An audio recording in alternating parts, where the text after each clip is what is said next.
रत्नागिरी प्रसिद्ध जागृत Motors private limited येथे आज रत्नागिरी जिल्ह्याचे पालकमंत्री आणि राज्याचे उद्योग मंत्री उदय सामंत यांच्या शुभ हस्ते मारुती सुझुकी विक्टोरिसचे नवीन मॉडेल लॉन्च करण्यात आले।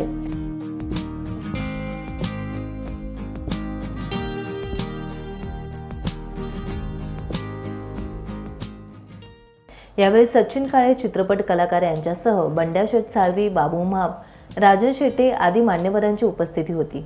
पहिल्या गाडीच्या अनावरणासाठी रत्नागिरीतून आज 6 तर 13 ग्राहकांनी अगोदरच नोंदणी केली आहे। त्यामुळे या नवीन मॉडेलला ग्राहकांची मोठी पसंती लाभणार आहे। रत्नागिरी आणि सिंधुदुर्ग जिल्ह्यातील ग्राहकांच्या विश्वासाला पात्र जागृत मोटर्स रत्नागिरी ठरली आहे। नवीन मॉडेलमध्ये वृद्ध आणि बालकांसाठी खूप फीचर्स असून सुरक्षित प्रवासासाठी ही कार यशस्वी म्हटली जाते।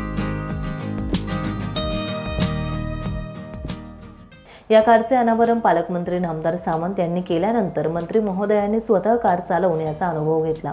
या मारुती विक्टोरिस कारची किंमत 10.50 लाख ते टॉप मॉडेल 19.99 लाख रुपयांपर्यंत उपलब्ध आहे। जागृत होंडा मोटर्सचे आदित्य जोशी, प्राची जोशी, जनरल मॅनेजर अतुल जाधव यांनी सर्व ग्राहकांचे यावेळेस आभार मानले।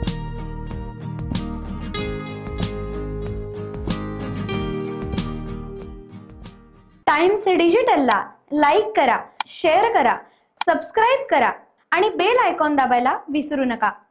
Times digital.